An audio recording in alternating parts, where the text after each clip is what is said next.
Talk about a fried egg. I lasted about 5 minutes out there. I said, to heck with this. I'll do this in the morning. And I don't have any inside information. The lady that did it, she got in there.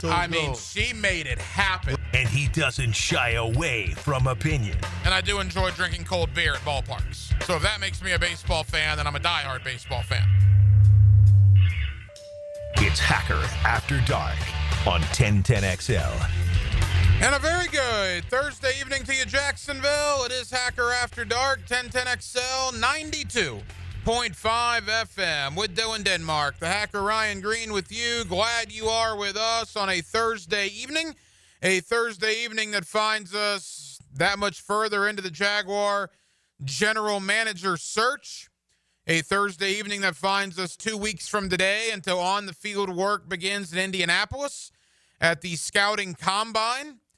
And a Thursday evening that finds us at the end of a day that started out with a bang and then turned out to be complete and total nonsense because somebody was trying to get clicks on their social media. And that, of course, is where we will begin. The big story, or I guess the big story that turned out not to be anything. It was a big nothing burger. Was my man up in Pittsburgh. Burr, I think's his name. Anyway, I'm sure he's a respected guy in the media. I'm sure he's great. But he throws out there earlier this morning, yeah, Pittsburgh calling about Trevor Lawrence, offering a first and a second round pick. Huh? Do what? Now, he reported it from the Pittsburgh side of things. I don't doubt that a team would call about Trevor. It would be interesting that because the Jaguars don't have a general manager and they just hired a brand new head coach and, you know, but never mind the fact. Never want to beat down a good story to get you clicks. And it wasn't long after that until the Jaguars completely and totally refuted that. So that's ridiculous. And then Pittsburgh even came out and said, yeah, no, we did not call the Jaguars. You got to be very, very careful what you believe on social media. Because people will hear anything and they think their career will be made if they get it right. So they'll just throw it out there and hope. And I feel bad for the Pittsburgh radio stations. I think like the radio stations all lined up that guy to have him on this evening or this afternoon.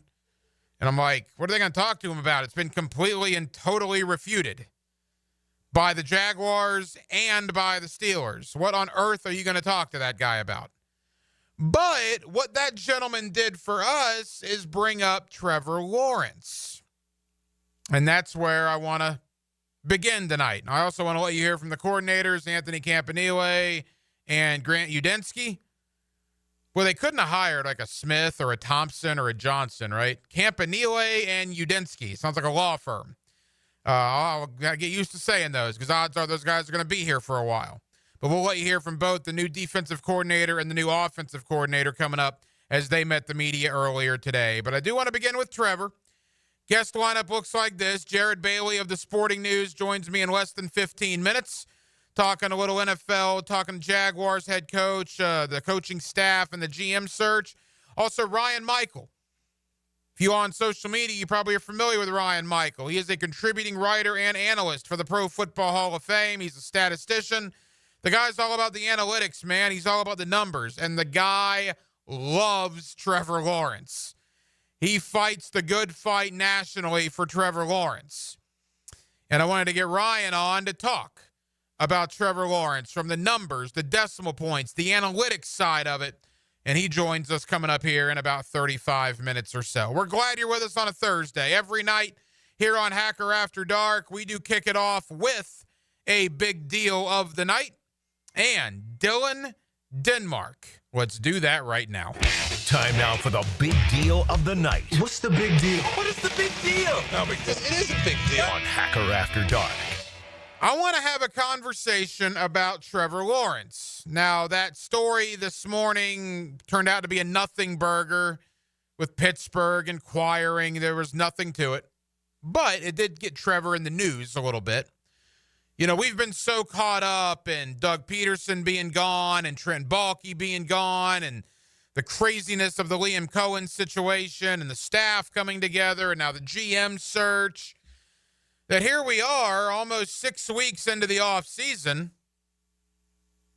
And we really haven't talked a lot about Trevor Lawrence.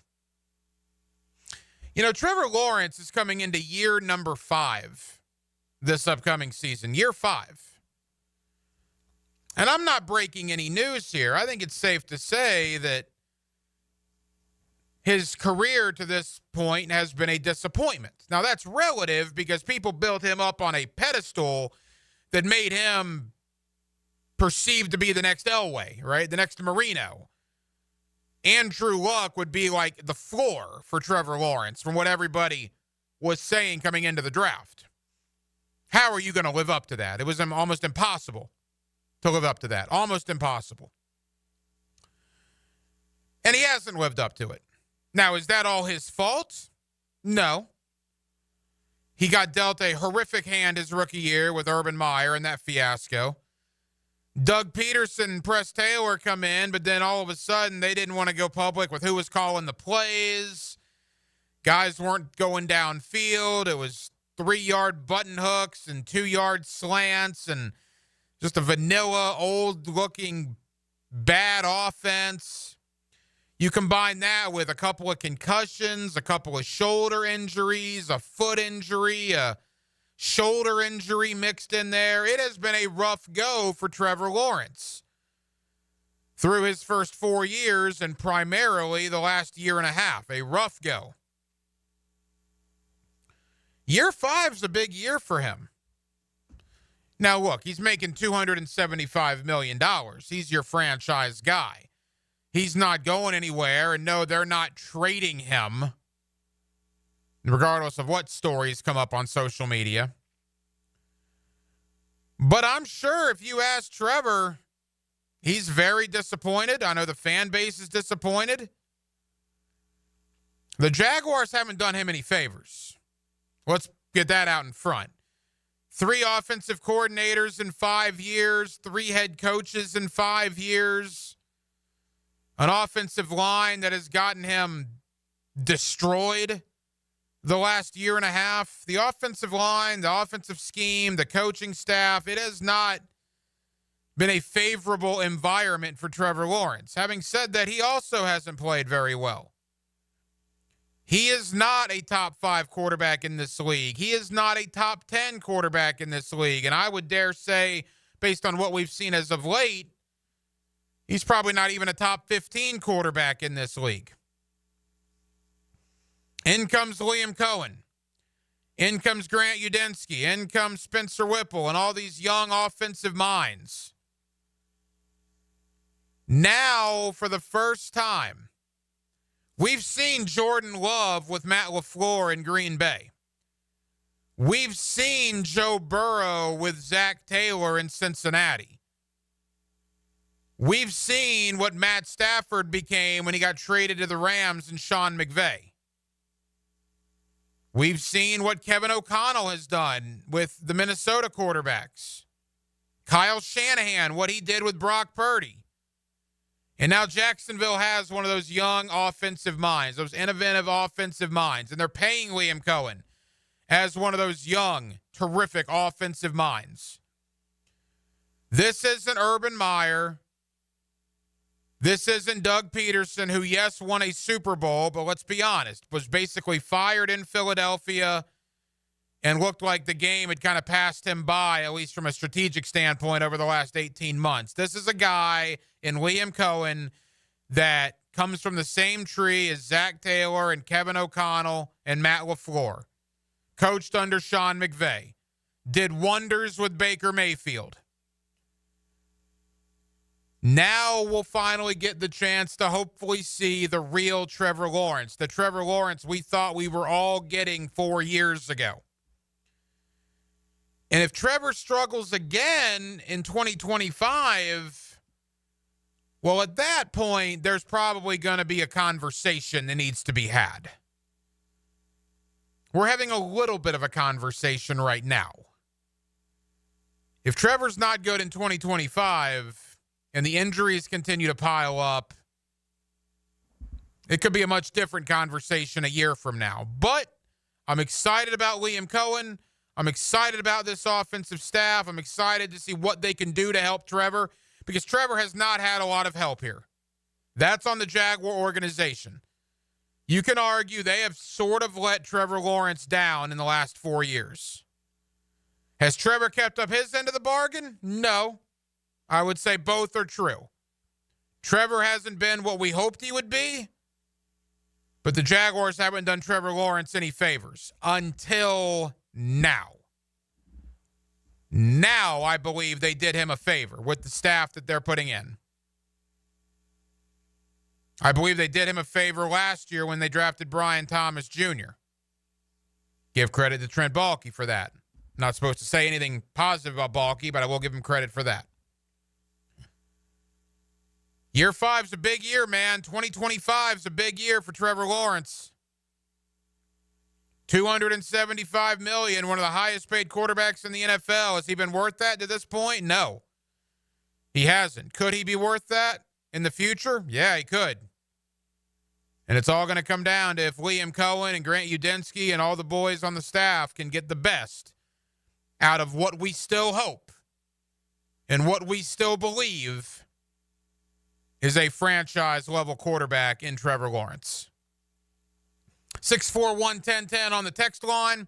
Designed by Lifetime Enclosures. Your thoughts always welcome here on a Thursday night edition of Hacker After Dark. Coming up next, Jared Bailey of the Sporting News. Let's talk Trevor Lawrence. Let's talk Liam Cohen. Let's talk the general manager search. Jared's also very close to the Steeler organization. Let's talk about that nonsense from this morning. We'll talk about all of it with my buddy Jared Bailey of the Sporting News. He's next. Thursday night, Jacksonville, Florida. We're glad you're with us right here on Hacker After Dark. Nobody said they were smart. I like your style. I like your moves. No one said they're talented. And where were we? But they are funny, and they know sports. Dan Hicken and Jeff Prosser. They are The Drill. Mornings on 1010XL. Awaken 180 weight loss. Awaken 180 weight loss. Hacker here for the best weight loss program I've ever been on. You know, I'm going to Disney over the weekend, and that's really where it all started for me last year. I had a Disney trip the weekend before I started on Awaken 180. Took a photo there at Epcot. And in that photo, I was 317 pounds. I've returned to Disney many times over the years, but I'm going to take a photo in that same spot this weekend that I did a year ago.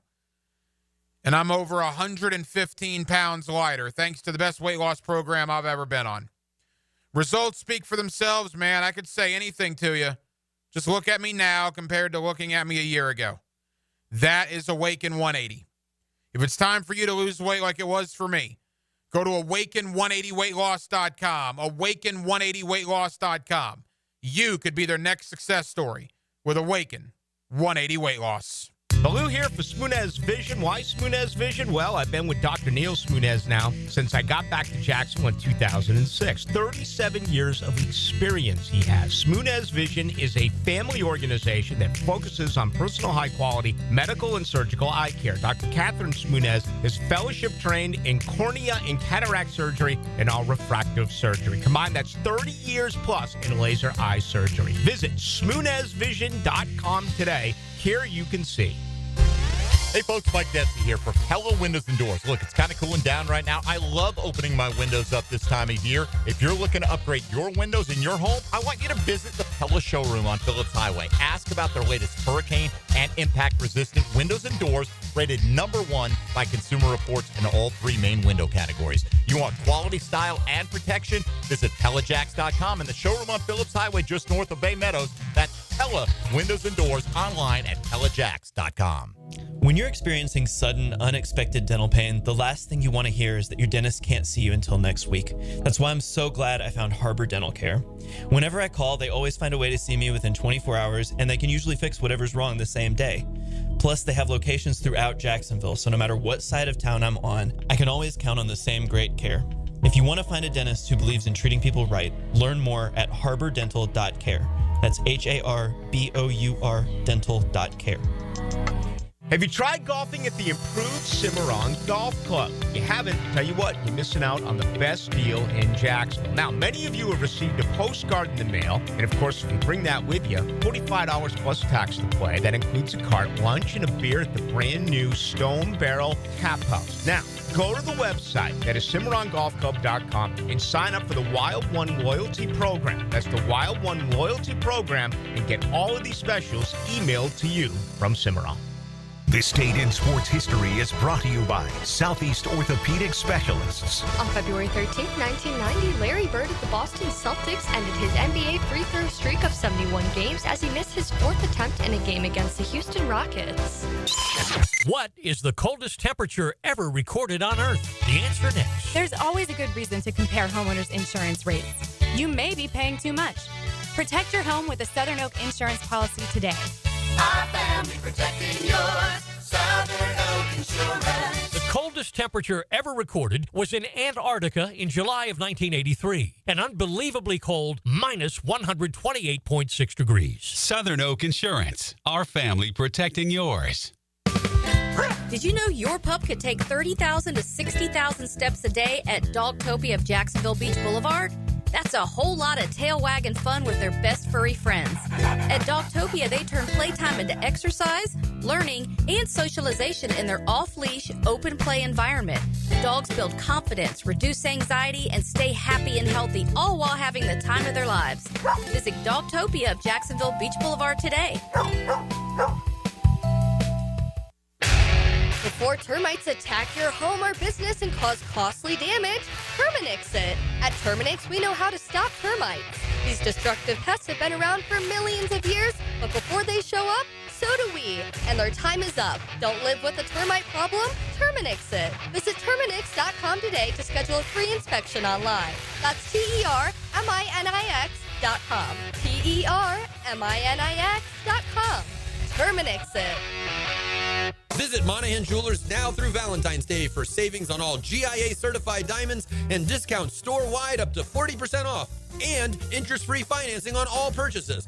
Certified diamonds, gemstones, engagement rings, diamond studs, designer brands. Monahan's has it all. We're not a chain store. We're your local family jeweler since 1977 with a world-class inventory of fine jewelry and diamonds and gemstones available in any size. Support your local family jeweler now through Valentine's with huge savings on our inventory. Monahan Jewelers in Atlantic Beach.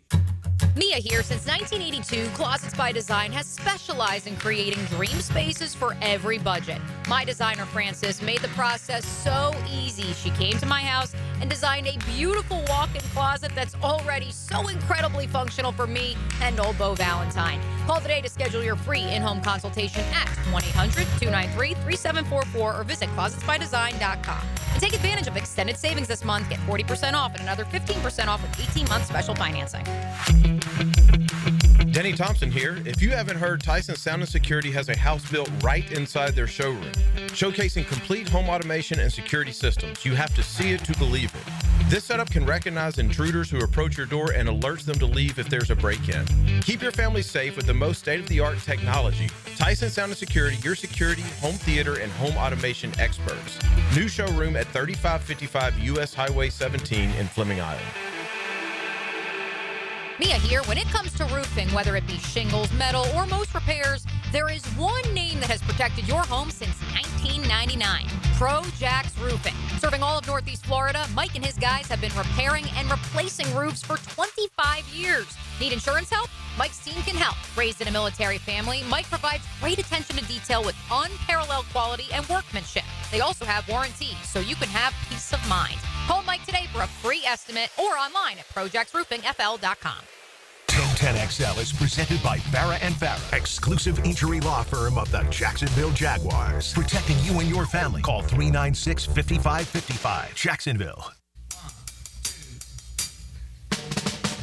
Back here on 1010XL at 92.5 FM in the city of Jacksonville, your home for the Jacksonville Jaguars, and we are glad you are with us. Boy, what a month it has been for the Jacksonville Jaguars. The hire of Liam Cohen, a brand new staff has been assembled. Tony Baselli as the EVP of football operations. The GM search still ongoing, and we are 2 weeks away from the scouting combine, and we are less than a month away now from NFL free agency. Let's talk about all of it with Jared Bailey of the Sporting News, always kind enough to join us here on 1010XL in Jacksonville. Jared, how we doing, man? Good, man. How are you doing? Jared, we're good. Thank you for the time. And the last time you and I spoke was hours after Doug Peterson got fired. And obviously there has been a ton that has transpired here in Northeast Florida in the last 5 weeks. Your thoughts from a mile-high view, Liam Cohen in, Trent Baalke out, weird process, but ultimately it looks like the Jaguars might have come out of it pretty clean. Yeah, I mean, the entire thing with Cohen was kind of crazy. He kind of, I mean, credit to him. I mean, he played both ends of it and got himself a good payday and a head coaching job. So I think it's a good hire. I mean, obviously we saw what he did last year with Tampa Bay, helping out Baker Mayfield and, helping turn him into a 40 touchdown passer. So I think that the biggest goal for the Jaguars was getting, a good, young, fresh, offensive-minded head coach to, get Trevor Lawrence back on track. Not that, he's been like horrible, but obviously he took a step back from where he was in 2022. And I think in large part of that was because of just the team around him and just the dysfunction from head coach to general manager. So I think that a clean slate on both ends of things is good. It'll help Trevor Lawrence. It'll help the team as a whole. And now they just got to find a general manager after, kind of circling back after saying, oh, we're going to keep Trent Baalke. And then, after all the backlash and everything, all the coaches pulling out, Shad Khan going back and saying, actually, we're going to move on from Trent Baalke and bring somebody else in. So it was a chaotic process. It wasn't, the right way to go about it. But I'll give the Jaguars credit to at least go back and fixing what they did wrong. And then being able to get a head coach like Cohen. Now they just got to find the right GM. They've interviewed a slew of candidates over the past couple of days, so we'll see who that ends up being. But overall, good hire for Liam Cohen. It'll help out Trevor Lawrence and the rest of the team, and hopefully, gets them back on track and, contending for a playoff spot, maybe even in the playoffs. Yeah, that's the way I'm looking at it. Jaguars kind of righted a wrong with Trent Baalke. It just took them 16 days too long, but they still got Liam Cohen, who I believe was either 1 or 1A on their list. I think he was right there with Ben Johnson and maybe even higher than Ben Johnson with a couple of people in that Jaguar building. The Sean McVay coaching tree, that's what we're banking on here in Jacksonville. And you look at the guys on that tree on offense, whether it's Matt LaFleur in Green Bay, Zach Taylor, Cincinnati, and obviously Kevin O'Connell in Minnesota. Jared, what is it about that tree that makes those guys so successful, and do you anticipate Cohen might have similar success? I think it's just the progressive thinking. It's an offensive league in today's NFL, and to try and find new things and variations of new things, it's not necessarily easy to do. And when you can get a forward-thinking mind, that tends to open things up. You brought up Kevin O'Connell, the things that he's been able to do over the past couple of years with, when Kirk Cousins gets hurt and the Vikings remain competitive with a slew of bad quarterbacks. And then last year giving Sam Darnold, a career year. I think that says a lot about him. So, Cohen spent some time in Los Angeles with McVay. He was there when Baker Mayfield actually went there in that year that he bounced from Cleveland to Carolina to Los Angeles. So we kind of saw a little bit of what he was able to do there, and then went back to Kentucky, then Tampa Bay, and now obviously Jacksonville. But I just think that entire group of guys, whether it's McVay or the Shanahan tree, or guys who have crossed over in a little bit of both, it's just about thinking ahead and how to use different things to their advantage, whether it's different types of motion, whether it's different types of formations, utilizing guys in different formations. It's a combination of a lot of different things rather than just being stuck in a prehistoric mindset of offense, where we see a lot of teams kind of stuck in that. The Steelers are a team that come to mind where there's no innovation there. It's very predictable what they're going to do. And, compare that to a team, or to a coach, like a McVay or like a Kevin O'Connell or like a Kyle Shanahan, where they do so many different things with so many different guys on any given play. It's, it's two ends of the same pole of predictable and unpredictable. And I think when you have forward thinking guys like that, it only helps your offense as a whole, and which in turn only helps your team as a whole. Jared Bailey of the Sporting News here with us on 1010XL in Jacksonville. Jared, you look at the staff that Cohen has put around him: a 42-year-old defensive coordinator in Anthony Campanile, a 29-year-old offensive coordinator in Grant Udinski, who has been around Kevin O'Connell for the last 3 years, a 34-year-old quarterbacks coach in Spencer Whipple. I mean, there's a lot of youth on this staff. What's your opinion on the direction Cohen went with assembling this staff here? I like it. We've seen other coaching staffs go that direction and have success. Houston kind of did something similar when, D'Amico built his staff, where he brought him Bobby Slowick, and obviously that didn't end up working out. Slowick's gone and now in Miami. But the direction that they still remain as a whole unit, where it's similar thinking to what, the Kyle Shanahan staff is, right? Where, it's a lot of Shanahan guys on that staff. So I think that taking that approach to it, rather than just, trotting out, a guy who's been in the league forever, may have had success, 15 years ago, but hasn't done much since, like that. Those are the things that drive fan bases crazy, where it's like, okay, yeah, we know the name, but we also know he hasn't done much of anything. So I think looking for new voices to have these opportunities, who have, been around several different teams and seen success, I know what it looks like, rather than just trotting in, a guy in his 60s who's been in the league for a while but hasn't done much in recent memory. That is such a better way of going about building a coaching staff, and I think that's a big positive for Jacksonville. The final piece of the puzzle is the general manager. As you said, they're doing a ton of interviews. Words come out of that building today that they're hoping to have kind of a finalist list next week, with hopefully hiring a new coach maybe next Thursday or Friday. But here we are. I mean, they're on the field in Indianapolis in 2 weeks doing drills. I mean, free agency is 3.5 weeks away, Jared. I mean, how much behind the 8 ball are the Jaguars without a GM right now?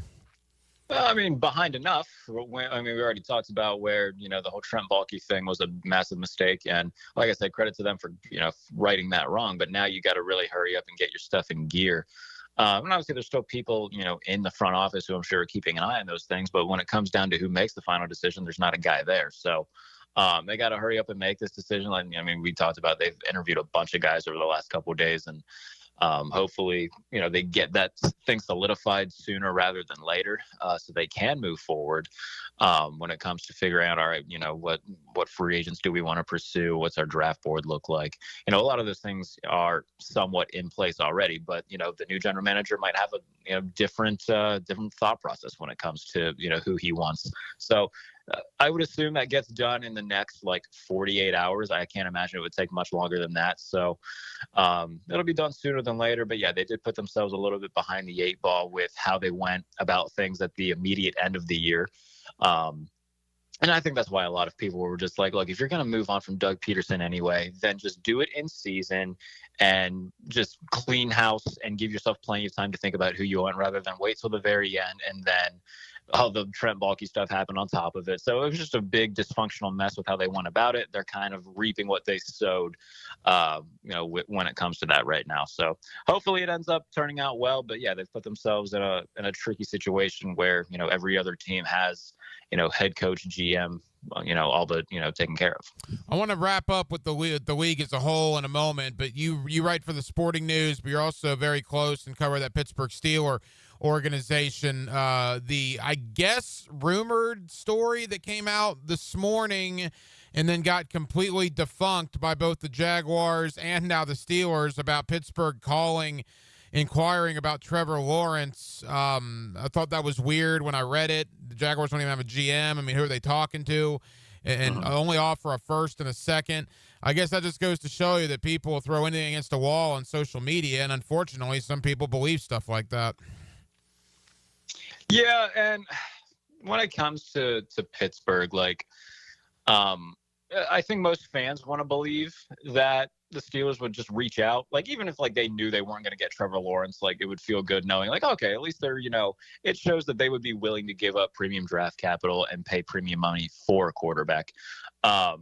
So I think there's a few sources, a few, different writers around the beat in Pittsburgh who have, talked to people that have said, nobody called Jacksonville about Trevor Lawrence. So I think that some fans might be a little bit, distraught by that, just because, like I said, just wanting the hope of the team actually trying to land a big fish at quarterback.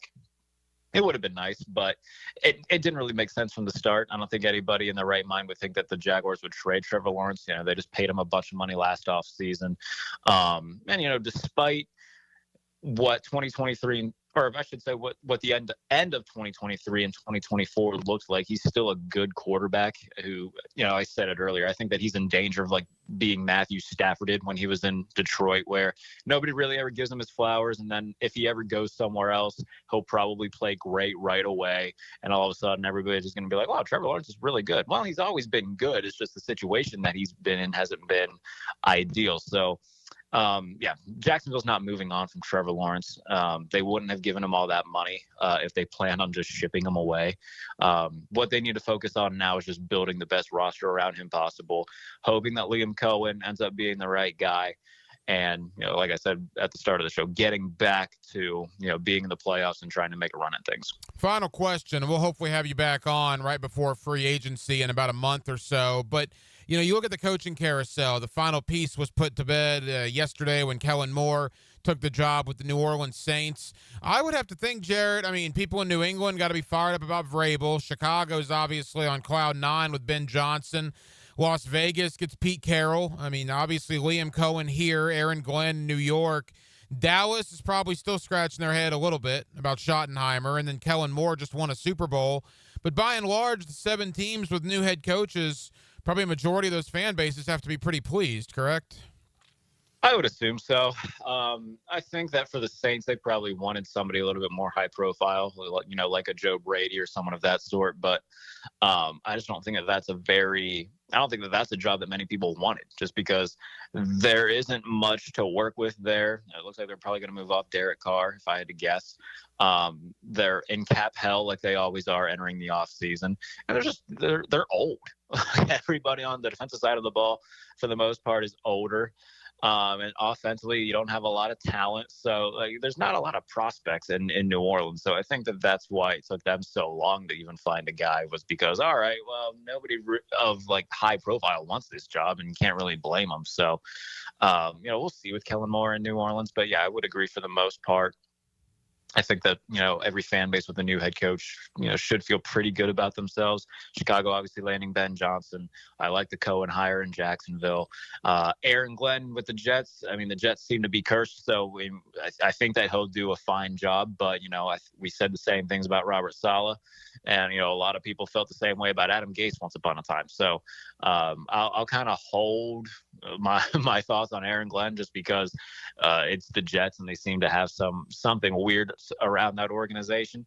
The Schottenheimer stuff in Dallas, that just feels like Jerry hiring somebody who he knows he can control. I know, no offense to Brian Schottenheimer, he's been in the league for a long time, but hasn't had a lot of high profile success in the league. His best years were, the Russell Wilson years in Seattle for a few years when he was on that staff. So, I think that, to me, at worst, that's a 1-year type thing, where if Belichick wants the Cowboys job next year, then they just shift their focus to that. But I think, Moore and Schottenheimer are the two questionable ones. We say that now, knowing how that usually goes. One of them is going to end up doing a great job. So we'll see. But for the most part, you look around at all the head coaching hires, I think for the most part, all of them feel pretty good. Jared Bailey of the Sporting News. Jared, I know you're busy, man. Thank you as always for the time. We'll talk again soon, pal. Absolutely, man. Take care. There you go. Jared Bailey of the Sporting News with us here tonight on Hacker After Dark. The coaching carousel is officially over. The GM carousel is not. The Jaguars, by my count, have interviewed 7 GM candidates in just over 48 hours. That's pretty good. They did 1 on Tuesday. I believe they did 3 yesterday and 3 today. So that's 7. They got Ian Cunningham, I believe, scheduled tomorrow. I told you guys this at the beginning of the week, and I still feel pretty good about it. You give me Ian Cunningham, James Gladstone, and Ethan Waugh, and I'll give you the field, and I think I'm going to have one of the three guys that's going to be the next general manager of the Jacksonville Jaguars. And I also told you at the beginning of the week to start wrapping your mind around the idea that Ethan Waugh could be that GM. And I know you did not like hearing that, but I will state it again. 48 hours later, I'm not saying it's going to happen. I don't even know, if I would put 50-50 that it happens, but I'm saying there's definitely a chance. There's definitely a chance. Just read the tea leaves in the room, man. Listen to the people who you believe are in the know.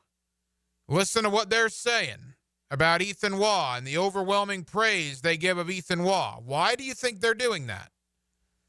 To start mentally reconciling, or however you need to do it, if you don't want any residue of Trent Baalke left in that building. That may not necessarily be the end game here. I don't know. Again, I don't think Ethan Waugh is going to have the residue of Trent Baalke that a lot of you believe he's going to have. That's all I've seen on, Jaguar Twitter and whatnot, is Ethan Waugh this and Trent Baalke that. Look, Ethan Waugh is his own guy, right? Trent Baalke's out of that building. Trent Baalke's gone. Trent Baalke did bring Ethan Waugh here and did bring him to San Francisco. There's no doubt. But I don't think it's fair to lump Ethan Waugh in with Trent Baalke to the extent that he's being lumped in. I understand that's where we are. That's the reality of what's going on. I'm just simply stating I don't think that's fair to Ethan Waugh. But that's where the fans are, at least most of you. I still think Ian Cunningham, but you know me, man. I'm a James Gladstone guy. And truth be told, I did not know a thing about James Gladstone until about 2.5 weeks ago. I will be the first to admit, I'm not going to sit on this microphone and lie to you and say, oh, yeah, I've been following Gladstone's career for years and years and years. I didn't have a clue who James Gladstone was 2.5 weeks ago. The only Gladstone I knew was Joey Gladstone from Full House back in the day.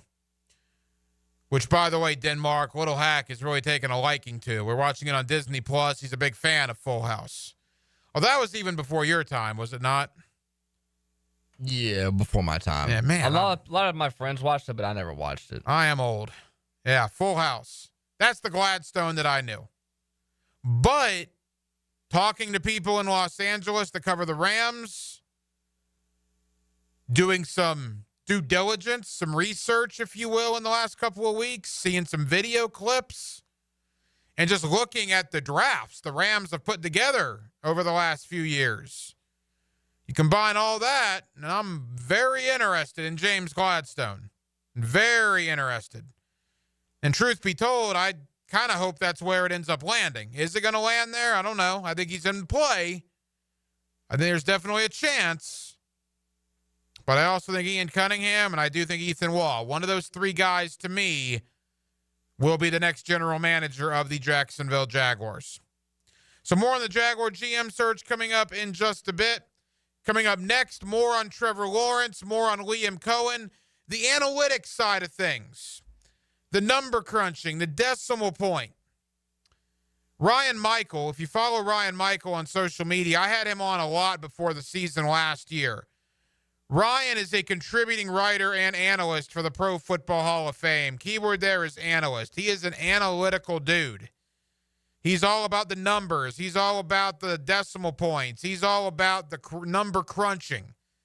If you like the PFFs of the world, you'll like what Ryan Michael brings to the table. And it's basically all about Trevor Lawrence. And I will tell you, Ryan Michael is a big fan, or at least was a big fan of Trevor Lawrence prior to 2024.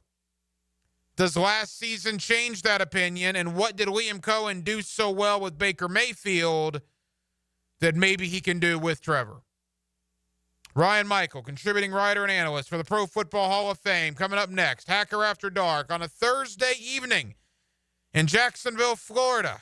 We are glad you are with us. Big moment. Play-by-play is full of plot twists. Did that just happen? And high-octane drama. And this game is tied. Experience the most play-by-play sports on 1010XL. Hey, Hey folks, Rick Ballou here for the Blue Crab Crab House. February means the Mardi Gras menu returns to the Blue Crab Crab House. Gumbo, shrimp Orleans, black and red fish, appetizers, dessert, and more. This includes, of course, the regular menu where you get crabs from the Alaskan waters, the Canadian waters, the Southern Georgia waters. It's only at the Blue Crab Crab House. Doors open at 4:30, San Jose, and, of course, Jewington Creek Road.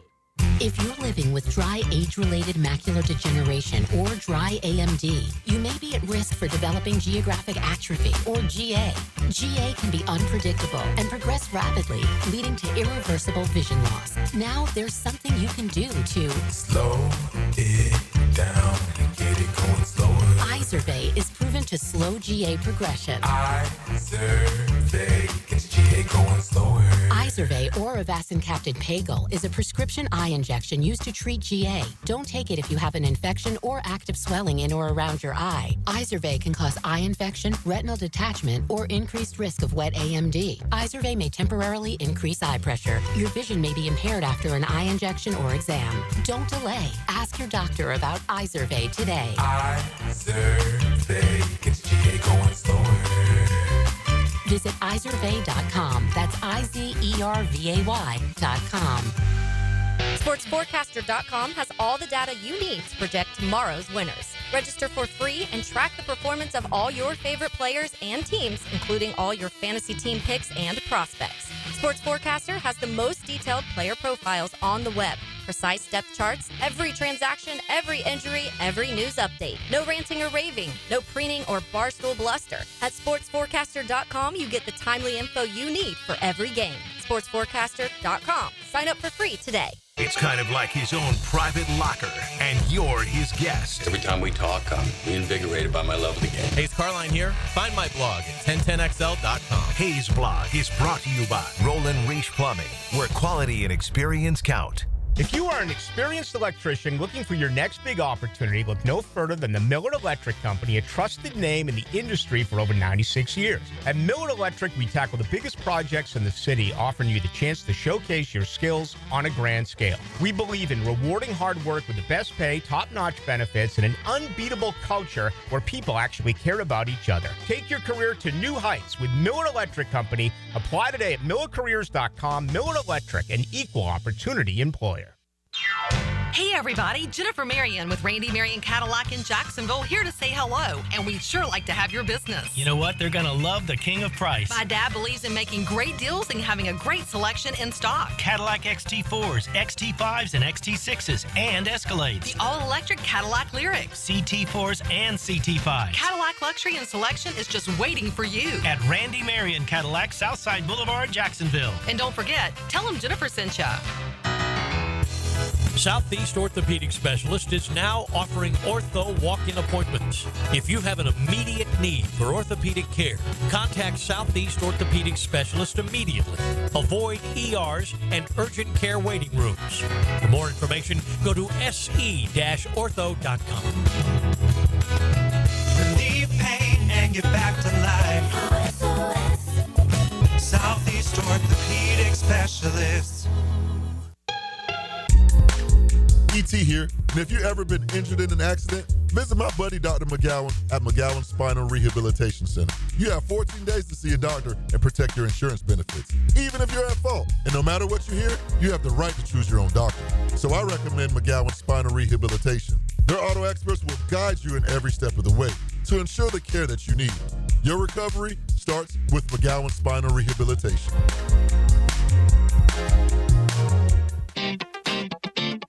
3D Digital has you covered for any of your business's digital marketing needs. From producing award-winning videos to getting those digital ads to follow your customers around the internet, our team has your back. Visit 3ddigital.com or give us a call at 904-712-4004 to schedule a free consultation today. 904-712-4004. Is your office productivity productivity running at full speed? Advanced Business Solutions has the solution with Xerox copiers. Whether you need high-volume printing, scanning, or secure document management, Xerox copiers deliver efficiency, quality, and innovation. With features like cloud integration and mobile printing, Xerox is perfect for any modern office. Let ABS help you streamline your workflow. Better known, Advanced Business Solutions. Advanced Business Solutions. Yo, ET here, and don't let Valentine's Day sneak up on you. Plan the perfect romantic getaway in Clay County. Stay at one of Clay's beautiful Airbnbs or in luxury at Club Continental, a boutique riverfront retreat, and treat your special someone to an unforgettable dinner at the Hilltop Restaurant. Trust me on this one. Clay County is the perfect spot for romance. Start planning today at exploreclay.com and tag those romantic moments with #ExploreClay. 1010XL is presented by Farah & Farah, exclusive injury law firm of the Jacksonville Jaguars. Protecting you and your family. Call 396-5555. Jacksonville. Back here on 1010XL and 92.5 FM in the city of Jacksonville. We are glad you are with us. Obviously, a ton of change has happened to the Jaguar organization in the last 4 weeks. Doug Peterson gone, Trent Baalke gone, Liam Cohen in, Tony Baselli in as the EVP of football operations. The general manager search is moving at a very rapid pace right now. There is a lot to get into with what's transpired here in Northeast Florida. With that, my buddy Ryan Michael. He is a contributing writer and analyst for the Pro Football Hall of Fame. You can also catch him on KOA Radio out in Denver. And Ryan's always kind enough to join us here on 1010XL. Ryan, it's been a little while, man. How are you? It's been a minute. I'm doing well, Ryan. How are you? Ryan, we're good. Thank you for the time. All right, the last time you and I spoke, the Jaguars were full of hope. Excitement for a season, optimism to win the AFC South, get their crown back from the Texans. And after an 0-4 start, Ryan, those hopes and dreams were crushed and smashed in front of our very eyes in the month of September. Since I haven't talked to you since, I'm just curious your thoughts as a guy that, quite frankly, nationally is a defender of this team and Trevor Lawrence. What went wrong for the Jaguars in 2024? That's tough to even decide where to begin, Ryan. I think that there were failures on behalf of management, coaching, personnel across the board. There were struggles. There's plenty of blame to go around and to share. And I think the difficult thing that happened to folks out in Duval is they got a taste of what winning was for the first time in a while in 2022. And so when you guys had won the AFC South Division Championship and truly were one quarter away from the AFC Championship game, I remember saying at the time that the magnitude of that accomplishment was probably not fully appreciated given how many limitations I felt at the time the roster had. And so you fast forward to 2024, injuries were a part of it. You lose Cam Robinson halfway through the year, send him off to Minnesota. Your quarterback number one gets injured and he's out for the year. So plenty of blame to go around. And I suspect it's a very different kind of offseason for you guys down there in Jacksonville. I want to talk about the future, but primarily with you right now, I want to talk about Trevor Lawrence. For those of people in Jacksonville that follow Ryan Michael on social media, you might remember I had Ryan on numerous times leading up to 2024. Boy, you fight the good fight when it comes to Trevor Lawrence. You've kind of lived and died on that hill as a Trevor Lawrence supporter from a national basis when a lot of your colleagues have been very anti-Trevor. Unfortunately, by his performance and the performance of the team in 2024, it just wasn't a good look for Trevor. And I know you've kind of had to defend your stance a little bit. Where are you with Trevor Lawrence now after the 24 season heading into 2025? I'm going to give you two different answers, Ryan, because the second answer is going to be given the context of his health and what the ramifications are of having a year like 2024 was. From my perspective, and I've watched every snap Trevor Lawrence has taken since he's entered the NFL, all 22. I coined the term all 22 Trevor last offseason, and shout out to the Jag social media team for working that into an actual tweet, all 22 Trev. I like the nickname. And I think the more you watch of the coach's film, you gain a different perspective from what you're seeing in the broadcast, because you can't see the way that all 22 players are moving on both sides of the ball when you're watching the broadcast. And Trevor Lawrence has never been a quarterback in the National Football League who's put up tremendous box score numbers. And so his second year, the first year was obviously a tremendous disappointment. I won't make you relive that. But the second year, he ranked higher in DVOA than Joe Burrow and Jalen Hurts, who were both playing at an MVP level that year. It was my opinion, perhaps an unpopular opinion, that he deserved to be named the regular season league MVP. And I'm sure I was in the minority there. The next year, 2023, was rougher, certainly in terms of how you guys finished the season. But Trevor Lawrence led the league in adjusted EPA per play. So that's factoring in the context of his playing situation. The conference leader wasn't Patrick Mahomes. It wasn't even the league MVP Lamar Jackson. It was Trevor Lawrence. So I gave him the nickname for a reason. And for the games that he played last year, so he should have never come back to play against Houston. I'm going to file that in a different category entirely, because I don't think he should have ever even suited up. But prior to that point, he was top 10 in the NFL in total QBR. He was top 10 in adjusted EPA per play again. Top 10 in the NFL in touchdown passes, passing yards, first downs passing, yards per completion. So when you consider the context of the offensive line he was playing behind at the time, and I thought the pass protection got a little bit better as the year went on. You guys certainly have a lot of trouble as far as run blocking. I could make the argument that last year was the most impressive season of his career. And people will be very dismissive of that because he had only won 2 games with Trevor Lawrence. But football is the ultimate team sport. So when I see what he was able to do when he was even partially healthy last year, I see a guy who, if he were put into a favorable situation, right, if he was in Liam Cohen's offense in Tampa Bay, I think he could have been an MVP candidate. But it doesn't really matter what I think. It's not something the fans had the opportunity to see. So in that regard, I'm very optimistic about Trevor Lawrence. I still think he's one of the 5 most talented quarterbacks in the NFL when he's healthy. But he sustained an injury against Buffalo his rookie year. He got himself injured again against Detroit in his second year. Third year, the injuries really started to mount, and then the injuries even worse last year. He should have never suited up against Houston, and suffers a concussion that ends his season. And so he reminds me a lot of Andrew Luck. I think he's one of the toughest quarterbacks in the National Football League, and he's a guy whose durability has always been a hallmark of who he is as a quarterback. He doesn't know any other way. And so when you see those injuries mount, and he's played for nearly a half decade as a Jacksonville Jaguar already, I'm very, very concerned about the longevity of his career. It's not so much can he heal from the injuries he sustained at the end of the year. He'll get back to playing. There's no question about that. But when the injuries mount over a long period of time and you find yourself stuck in a situation that's not very favorable, I'd be very concerned if I were a Jaguar fan projecting that he's going to be your starting quarterback for 10, 15 years. Couple more for Ryan Michael, a contributing writer and analyst for the Pro Football Hall of Fame. You can also hear Ryan with KOA Radio out in Denver, Colorado.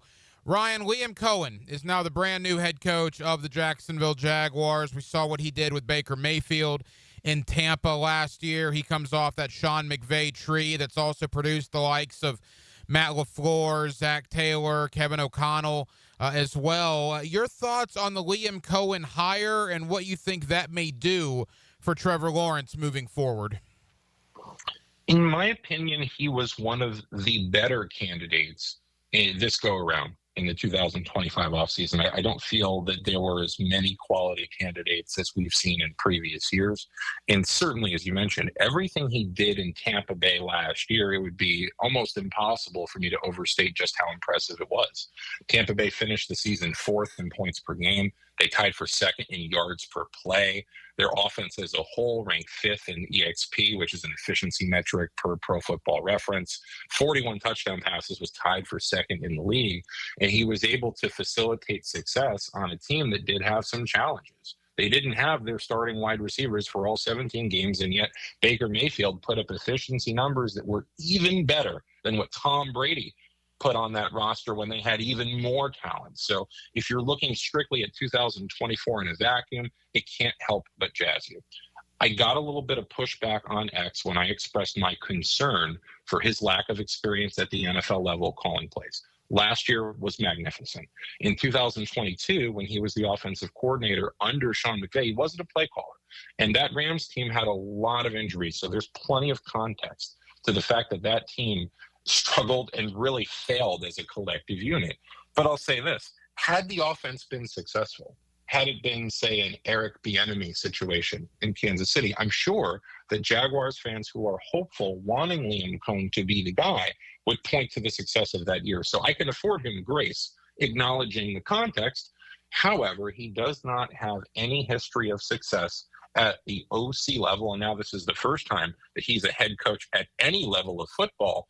I would say it's a coin flip hire. I love what I saw from him last year, but I'd feel a little bit more confident if there was sustained success at the OC level for a longer period of time. Ryan, as we begin to wrap up, you and I haven't spoken since Brian Thomas Jr. became Brian Thomas Jr. You and I spoke at the beginning of the year, and the thought was that he could potentially turn into a wide receiver one. I think he's probably a top 10 wide receiver in the NFL already after his first year in the league. A playmaker like that, what could that potentially do for a healthy Trevor Lawrence? Because keep in mind, Brian Thomas Jr. flashed in the last 6 games that Trevor didn't even play. He was doing it with Mac Jones. So we really haven't seen the Brian Thomas Jr. that took off at the end of the year and Trevor Lawrence, which has certainly got to be an exciting thought for Jaguar fans heading into 2025.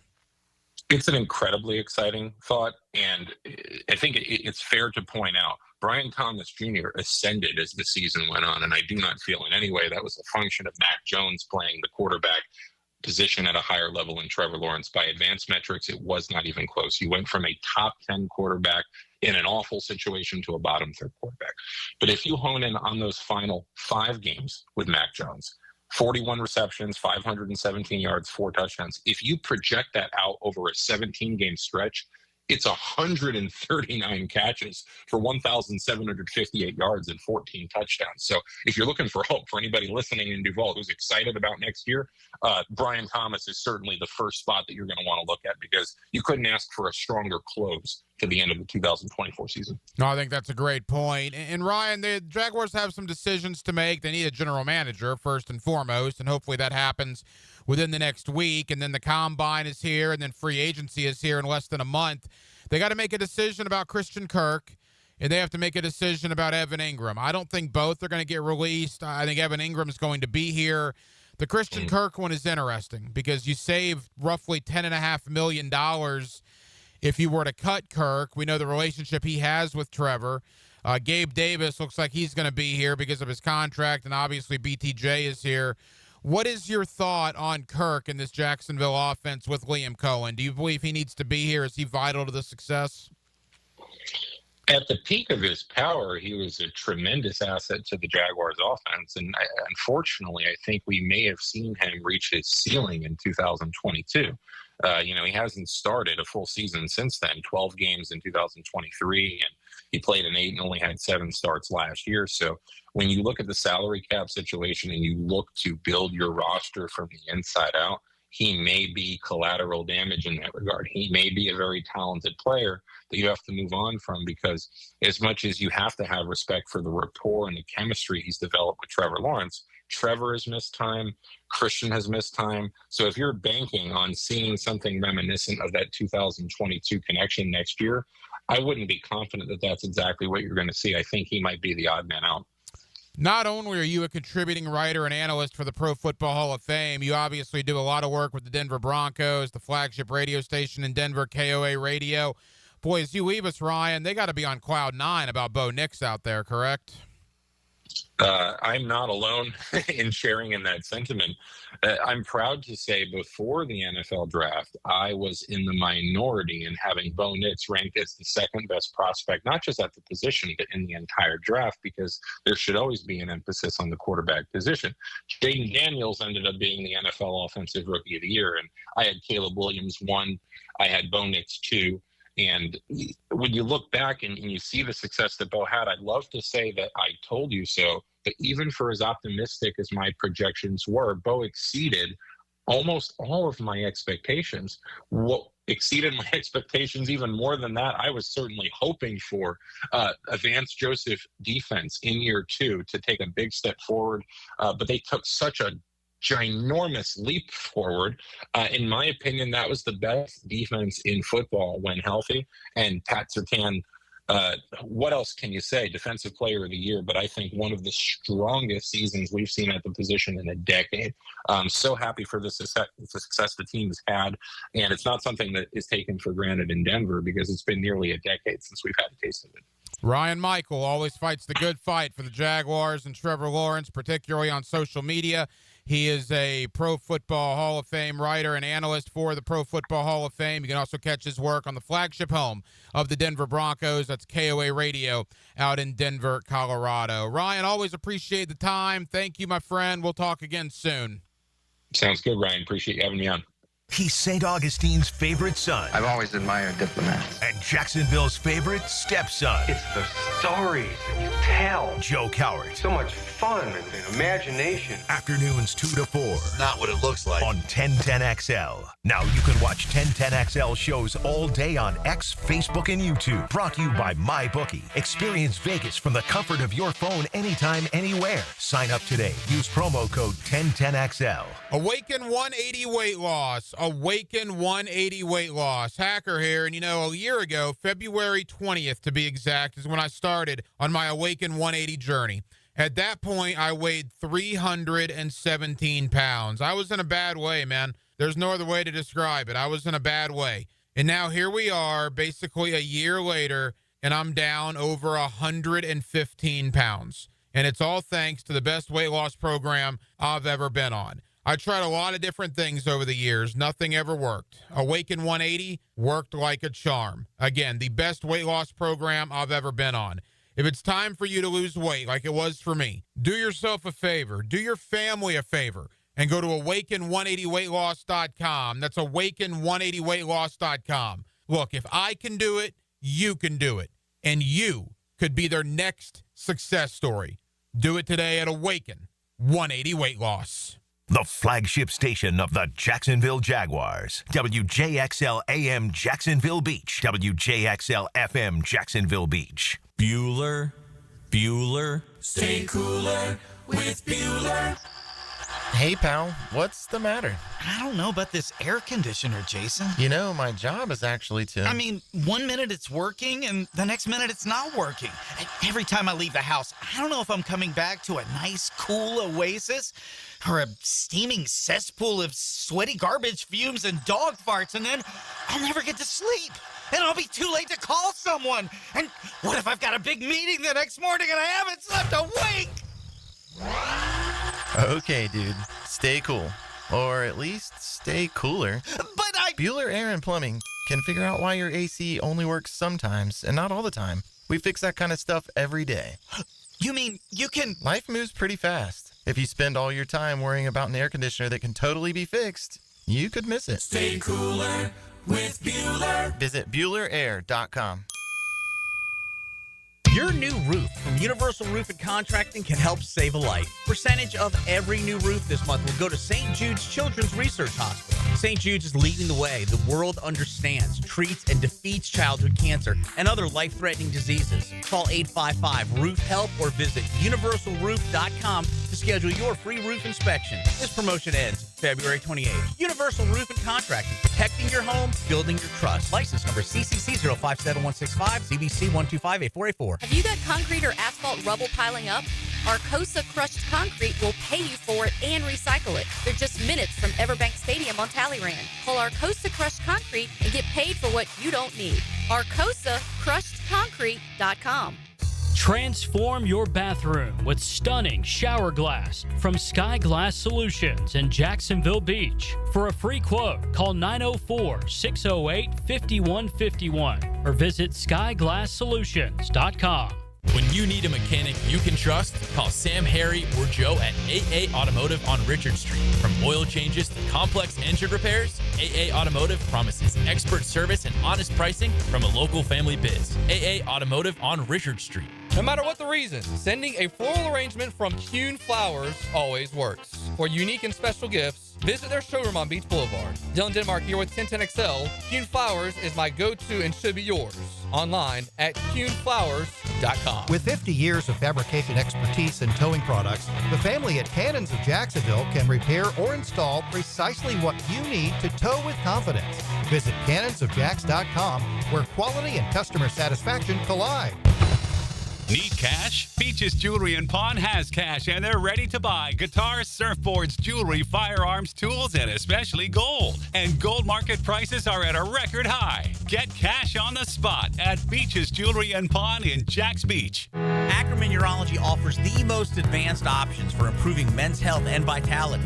Their board-certified urologists treat all prostate disease and sexual health issues. Call their new location at World Golf Village or visit AckermanUrology.com. Tired of seeing the signs of aging in the mirror? Fine lines, sun damage, redness? They don't have to be part of your future. I'm Dr. Mark Capel, a board-certified dermatologist, and I can help you look and feel your best without invasive surgery or painful treatments. Imagine rejuvenating your skin in a relaxing, comfortable environment with minimal to no downtime. Smooth out fine lines, even skin tone, and restore that youthful glow. Find out how to look and feel your best at Dermagnify.com. Dermagnify.com. Where can we go on Earth to get away from those pesky mosquitoes? The answer next. Southern Oak Insurance is proud to continue offering coverage statewide. Financial stability makes Southern Oak Insurance a wise choice for your homeowner's insurance needs. Log on to southernoak.com. Our family protecting yours. Southern Oak Insurance. Iceland and the Faroe Islands are the only countries on Earth where there are no mosquitoes. Southern Oak Insurance. Our family protecting yours. 1010XL is presented by Farah & Farah, exclusive injury law firm of the Jacksonville Jaguars. Protecting you and your family. Call 396-5555. Jacksonville. Hacker After Dark on 1010XL. 9 o'clock hour has arrived. Glad you're with us. Hacker After Dark, 1010XL, 92.5 FM. Hard to believe we're coming up on 3 years that Denmark and I have been with you in the evenings here on Hacker After Dark. And I'm willing to bet in the last 2 years and 10 months that we've done this show, we have never had a single hour where we had two Masons joining the program. That changes tonight, so mark your calendar. Mason Taylor of the PBR, the Professional Bull Riders, are coming to town. February 22nd, 23rd, the ViStar Veterans Memorial Arena. Those guys are wired a little differently. Let me say that. Mason Taylor is one of the best. He joins us to promote that event coming up in about 20 minutes, 15 minutes or so. And also a pretty cool story. Mason Johnstone of the Draft Network stops by at the bottom of the hour. Mason just finished up his playing career at Clemson with Dabo Swinney. But the 3 years Mason was at Clemson, he was interning as a scout at the Draft Network. He graduates from Clemson in December of 24, finishes his playing career, and now he is a full-time scout with the Draft Network 2 months out of college. So Mason Johnstone will join me tonight to talk Jags, talk about the draft class coming up, and the Combine in a couple of weeks. That's all coming up here in the 9 o'clock hour. I do want to let you hear from the coordinators. Anthony Campanile and Grant Udinski met the media earlier today. That comes up in 1 minute. Denmark, I guess some pretty interesting news locally in college football tonight. Will Harris, the secondary coach for the University of Florida, is leaving Gainesville to basically take the same job in Coral Gables with the Miami Hurricanes. Now, Will Harris, what you know about him, or at least what I know about him, good recruiter, right? Very good recruiter. Boy, mid-February, leaving Florida to go to Miami. That's interesting, is it not? Yeah. I mean, my first thing would be, I guess, Miami offered him more money because, I mean, you go through the entire season, you go through the second signing day, and you leave after a week after the second signing period. It's late in the process. Timing's weird, but, I mean, that's kind of my first thought. I mean, it's not it is kind of weird. I mean, I don't think it'd be something to where, you know, like Napier wanted him to leave. No. I think Miami came in and got him. Maybe it was financial. Who knows? That's probably what it was. But Florida now has got to figure out what they're going to do in the secondary. And kudos to Miami. Harris is a good coach, a good recruiter, so we'll see what ultimately happens, but that comes out within the last 90 minutes or so. All right, earlier today down at the Miller Electric Center, the Jaguar brand new coordinators, and Heath Farwell, by the way, the special teams coordinator that remained from last year's staff, all met the media. But I want to let you hear from both Anthony Campanile and Grant Udinski. Campanile, first and foremost, talking about his excitement. By the way, these are all courtesy of our friends at Jaguars.com. Campanile talking about his excitement for this opportunity here with the Jaguars. I couldn't be more excited about this opportunity, really, to work with these guys. Just looking at the players, looking at the roster, that'd probably be the most exciting part of it for me. Getting to know some of the guys being in here, it's been awesome. So pretty fired up about it. Obviously, the opportunity to work here, work with Liam, I'm amped up, in every which way. He talked about just then the opportunity to work with Liam. Well, let's ask again. Let's follow up. What was it about the opportunity to work with Liam Cohen? Both Northeast guys, but we've known each other for quite a bit. Working the camps, circuits over the years in college. But really just his energy, what I got from talking to him, he's the right type of guy. His vision, his toughness. I'm really, really fired up about that. That is 42-year-old brand new Jaguar defensive coordinator Anthony Campanile. One of the things I like that he kept saying over and over and over is violence and violent. We want to be violent when it comes to attacking the football. We want to be violent at the point of contact. We want to bring violence here and violence there. Like, all right, that's at least a drastic change from Ryan Nielsen. Now, look, I'm not getting over the top about another coordinator. This is nothing against Campanile, but we did this song and dance a year ago with Ryan Nielsen. I'm not doing it again. Talk to me. In fact, show me in September. Show me in September the takeaways, the violence, the good defense. We'll talk about you. We'll cover you. We'll break it all down the entire offseason. But I am not drinking the Kool-Aid about a new coordinator like I did last year with Ryan Nielsen. I will not make that mistake again. Grant Udinski is the brand new offensive coordinator at 29 years of age. He also met the media earlier today at the Miller Electric Center, again, courtesy of Jaguars.com.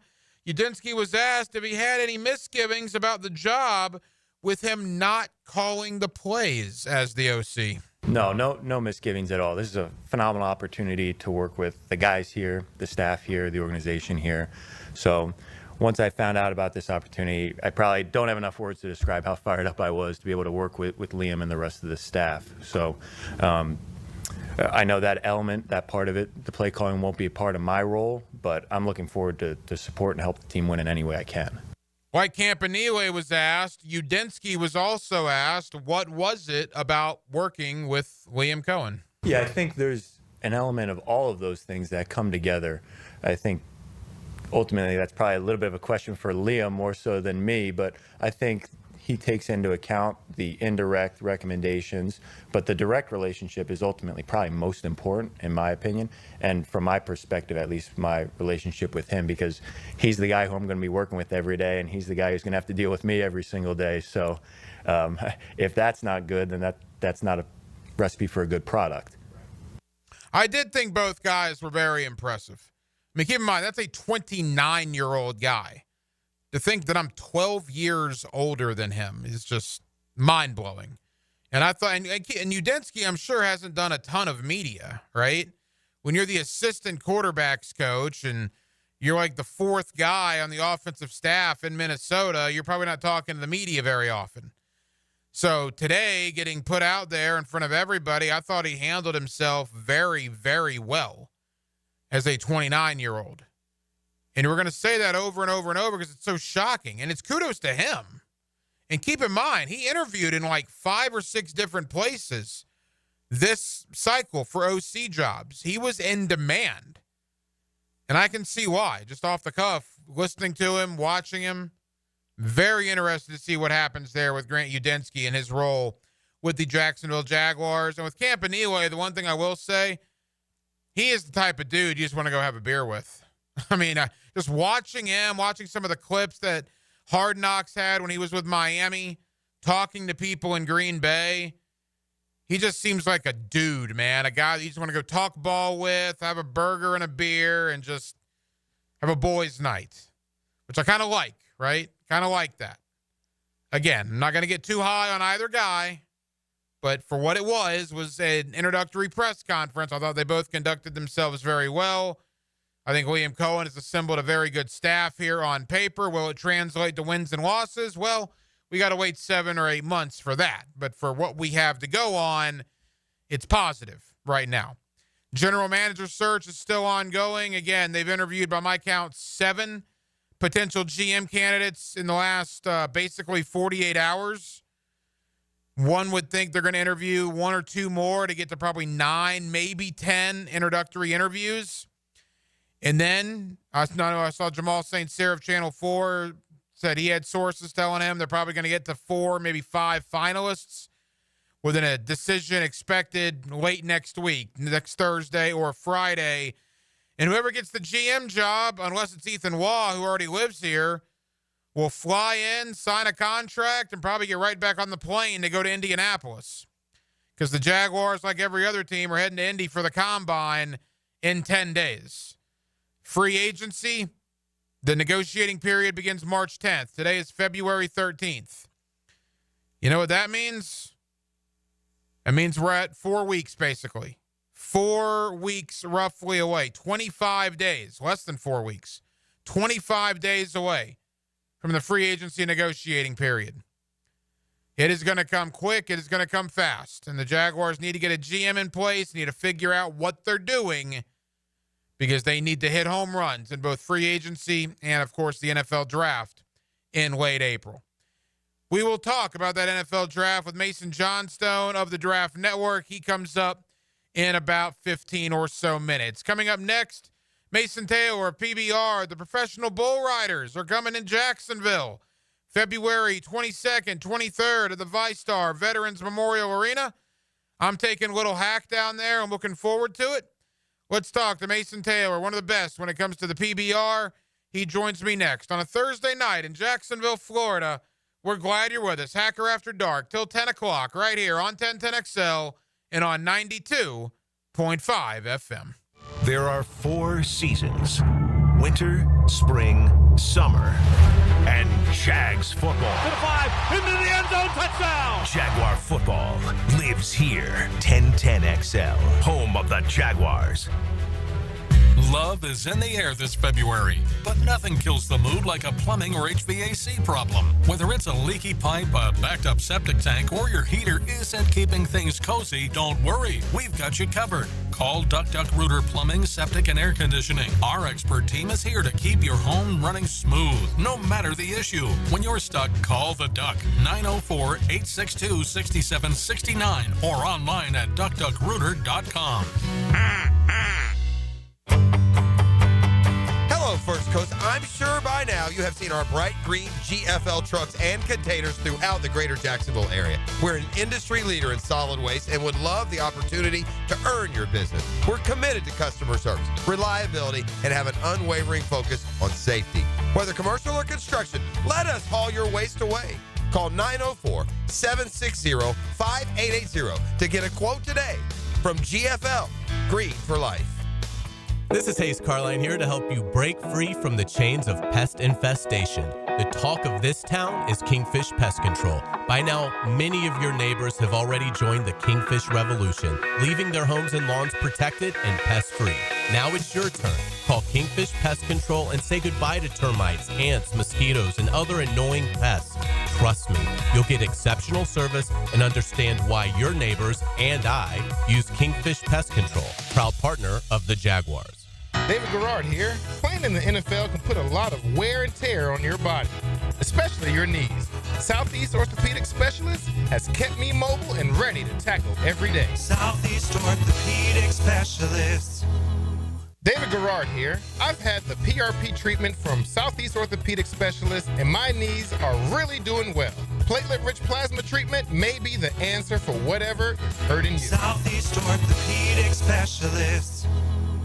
This date in sports history is brought to you by Southeast Orthopedic Specialists. On February 13, 1990, Larry Bird of the Boston Celtics ended his NBA free throw streak of 71 games as he missed his fourth attempt in a game against the Houston Rockets.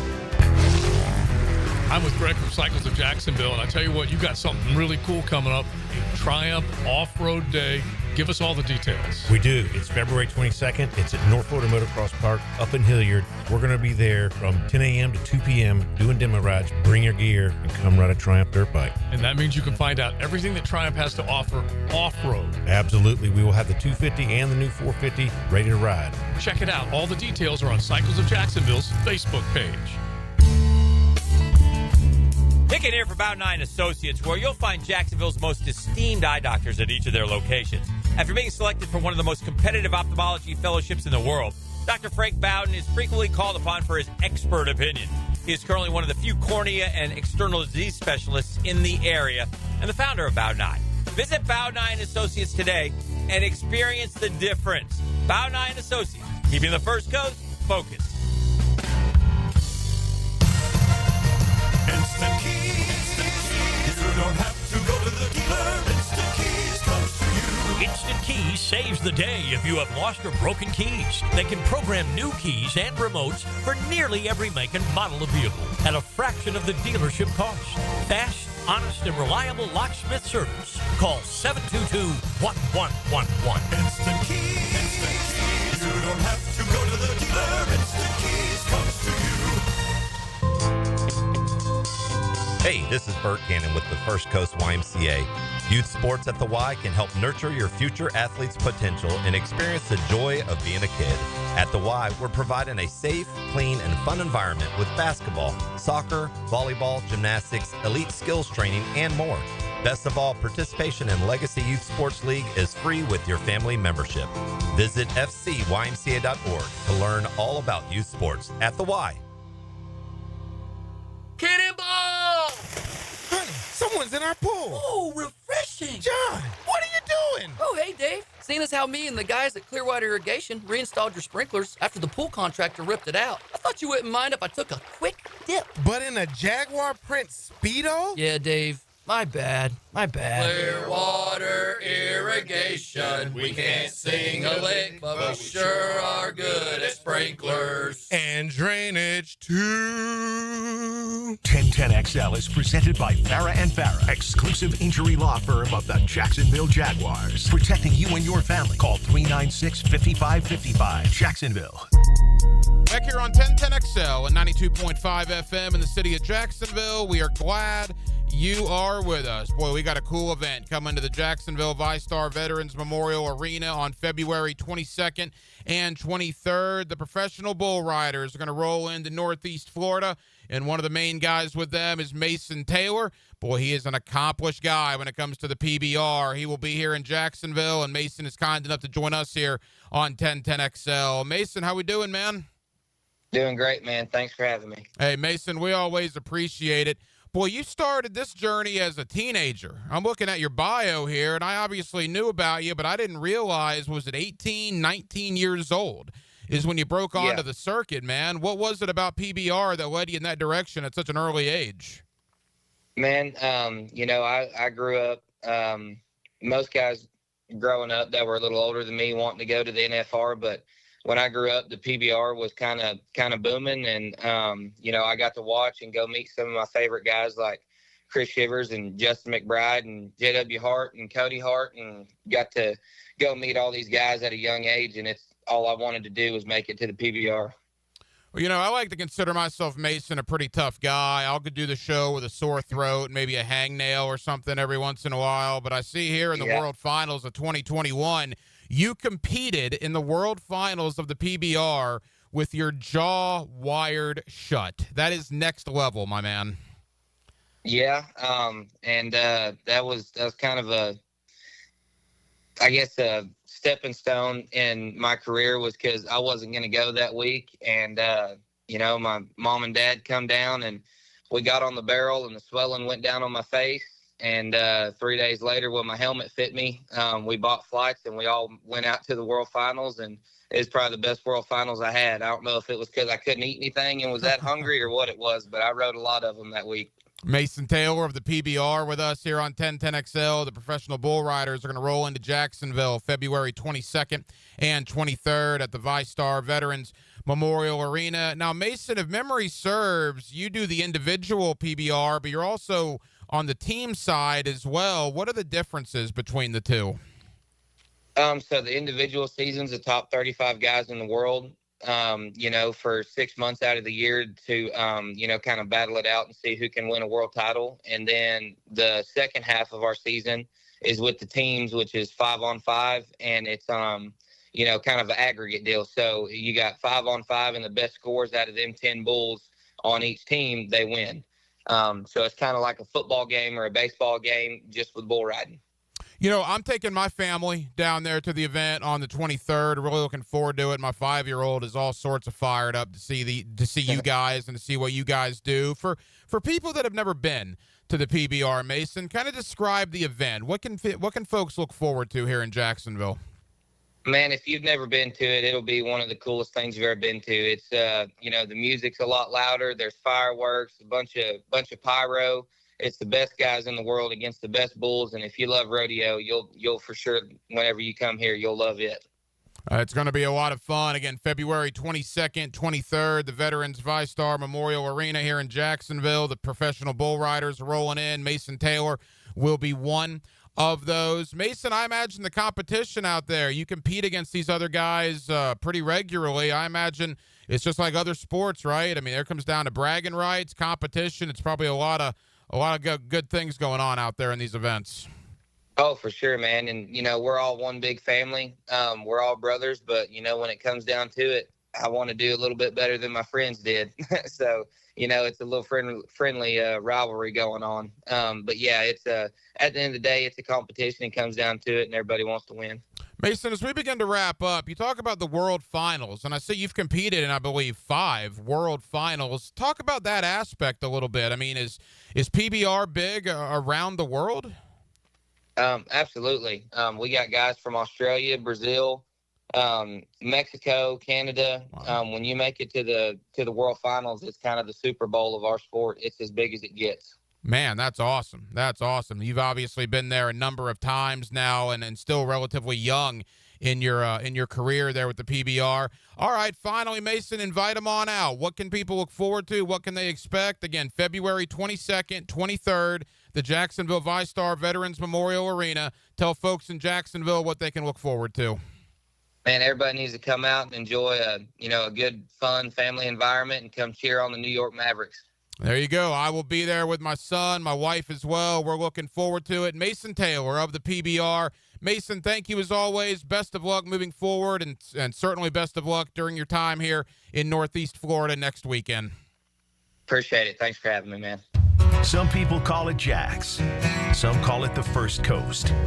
We call it The place that we all call home. 1010XL. Rick Ballou for Carlson Dental. I've been telling you this for quite some time because it's true. I hate going to the dentist, or at least I used to hate going to the dentist. I had total anxiety, and then I tried sedation, light sedation for cleaning and deep sedation as well for cavities and root canals. Folks, it's an incredible experience. So don't be nervous. Don't be scared. Go to CarlsonDentalGroup.com. That's CarlsonDentalGroup.com for all of your dental needs. Go to the green every Saturday morning. Happy learned how to putt. And get golf tips and talk to help make your golf game more fun on the Edwin Watts Golf Hour. Saturday morning at 10 on 1010XL. Your new roof from Universal Roof and Contracting can help save a life. Percentage of every new roof this month will go to St. Jude's Children's Research Hospital. St. Jude's is leading the way. The world understands, treats, and defeats childhood cancer and other life-threatening diseases. Call 855-ROOF-HELP or visit universalroof.com to schedule your free roof inspection. This promotion ends February 28th. Universal Roof and Contracting, protecting your home, building your trust. License number CCC 057165, CBC 1258484. Hey, Hicken here, or just call me Dreamfinders Danny. For a limited time to ring in the new year, Dreamfinders Homes is offering an amazing 4.99% fixed interest rate. Now's your chance to lock down that rate and get in the game. You heard me right. It's 4.99 fixed interest rate on select move-in ready homes. Visit dreamfindershomes.com for sales event information and get in the game. Interest rate available on select move-in ready homes. Restrictions and limitations apply. Go to dreamfindershomes.com for more details. If you'd like to try something different this year for Valentine's Day, you'll find great gift ideas from Beard's Diamonds and Jacksonville Flower Market. Find everything you need to know at 1010XL.com. Happy Valentine's Day from 1010XL. Okay, for this Cannons of Jacksonville commercial, we need an idea to really come out with a bang. Like having a guy shot out of a cannon. Nah, too messy. In fact, Cannons is known for all your towing needs. So like my car won't start. No. Towing products. Cannons does custom welding fabrication and installation of trailer hitches, goosenecks, tow bars, truck racks. So you might say Cannons is my best shot at finding that inventory in stock? Boom. You said it. Visit cannonsofjacks.com. Hey folks, Hicken here for Zero Res, and if you still have a little bit of time for the hottest price of the year on carpet cleaning, maybe you had people over for the game or you're doing early spring cleaning, but in February, only $147 for 3 rooms, plus the 4th room is free. That's right, schedule now and you'll get 3 rooms for $147, and the 4th room is free. Yeah, the 4th room is on me. Hottest price of the year. Zero Res. Spell it forward, spell it backwards. Zero Res. It's the right way to clean. C-E-R-O-R-E-C. Zero Res. Frank Frangie here for Stanley Pools. If you're dreaming of putting in a pool this year, choosing the right company is the most important decision you'll make. I've trusted Stanley Pools to build my pool, renovate my pool, and maintain my pool. Stanley Pools has been the best in the business since 1988, and they're still family-owned. Call them today at 904-269-7277 or find them online at stanleypoolsfl.com. That's Stanley Pools, a family tradition of fine swimming pools. Mia here. It's the Everything's on Sale sale going on now at Arlington Toyota Pre-Owned. Get $0 down and just $288 per month for a pre-owned 2022 Toyota Corolla. Or you choose a pre-owned 2021 Camry, RAV4, or Tacoma for $0 down and only $388 per month. Or how about no payments till July 2025? And you get 60 days to love your purchase or exchange it. Shop the Everything's on Sale at Arlington Toyota Pre-Owned today on Atlantic Boulevard, just a quarter mile east of 295, and at arlingtontoyota.com. Visit arlingtontoyota.com/save for more details. If you're ready to transform your yard with a fence that stands out, elevate your curb appeal with Superior Fence and Rail. Superior takes pride in offering first-class service, friendly installers, and unmatched fence products. Mention this ad and get $250 off your next project. It's time to get off the fence and call today. When you're on the fence, about the fence, SuperiorFenceandRail.com. Hi, I'm Mac with Baker Glass. If you've got fogged up windows, let me help. We'll replace them with clear, insulated units that brighten up your home. People say we're fast, friendly, and reliable. Just check out our Google reviews. Call me today. Baker Glass. No one treats you better. 1010XL is presented by Farah & Farah, exclusive injury law firm of the Jacksonville Jaguars. Protecting you and your family. Call 396-5555. Jacksonville. Back here on 1010XL at 92.5 FM in the city of Jacksonville, your home for the Jacksonville Jaguars, and we are glad you are with us. You know, we've been so caught up in the coaching search and the ongoing general manager search here in Jacksonville. You look at that calendar, man, the Senior Bowl's in the rearview mirror. The scouting combine is 2 weeks away as we are on the road to the NFL draft in Green Bay, Wisconsin at the end of April. Let's talk a little bit of draft, and let's do it with a former Clemson Tiger. Mason Johnstone actually just wrapped up his time at Clemson. He is now with the Draft Network as a scout, and Mason's kind enough to join us here on 1010XL. Mason, how we doing, man? Doing good, Ryan. Thanks for having me. Hey, Mason, we always appreciate it. Boy, that's unique. I mean, you literally just wrapped up your college career at Clemson on the offensive line, last season, and now you immediately go into the scouting department with the Draft Network. Just talk about that a little bit. How did you know that's the direction you wanted to go? Yeah, it's actually something. So I've been interning with them for pretty much my entire college career. It was, a company I always followed in high school, and I've always kind of had a passion for scouting. And and they were kind enough to let me get on board with them. And then, just these past 3 or so years have been really awesome. No, that's a great story. And I got to ask you, obviously, you being a former Clemson Tiger, we got a couple of your fellow alums down here, obviously, Travis Etienne and certainly Trevor Lawrence. Mason, it hasn't been the greatest start to either career. Now, a lot of that can be blamed on the coaching turmoil and things along those lines. But what are your thoughts on Etienne and certainly Lawrence and what they've done here so far? Yeah, I mean, I'm Clemson born and raised, so I've, gotten to see them.